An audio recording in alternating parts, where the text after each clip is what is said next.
vous êtes des fossiles vivants. Ah, alors là, je vous vois déjà étonné. Moi, un fossile vivant? Non, je ne suis pas un sélacanthe. Mais pourtant, le sélacanthe n'est pas un fossile vivant, mais vous non plus. La notion de fossile vivant, en réalité, n'a aucune signification.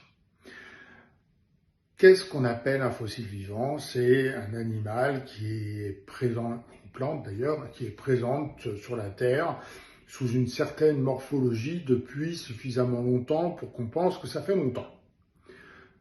Qu'est-ce que c'est longtemps? Ça peut être 300 millions d'années, 200 millions d'années, il n'y a pas de référence. Mais en fait, un organisme, c'est une mosaïque de caractères. Vous êtes une mosaïque de caractères.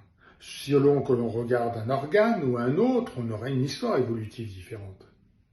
Si on regarde spécifiquement certains caractères qui sont présents depuis très longtemps, on va dire que vous êtes un fossile vivant.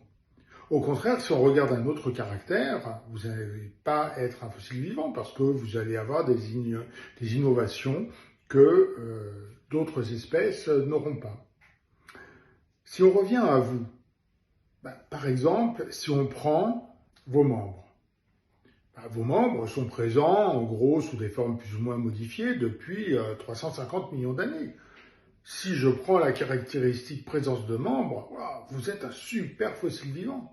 Si je prends au contraire la perte, par exemple, des écailles dermiques sur le corps, là, vous n'êtes pas un fossile vivant. On peut faire la même chose pour d'autres espèces.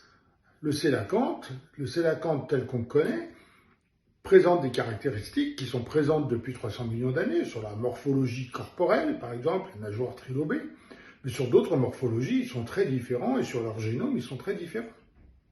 Donc, la notion de fossile vivant n'est pas du tout adaptée pour décrire l'évolution, pour décrire des espèces. C'est quelque chose qu'on utilise quand on a des préconçus. Or, on ne doit pas avoir de préconçus quand on fait de la science. Donc, n'utilisez plus les fossiles vivants ou alors vous admettez que vous êtes un fossile vivant. À bientôt!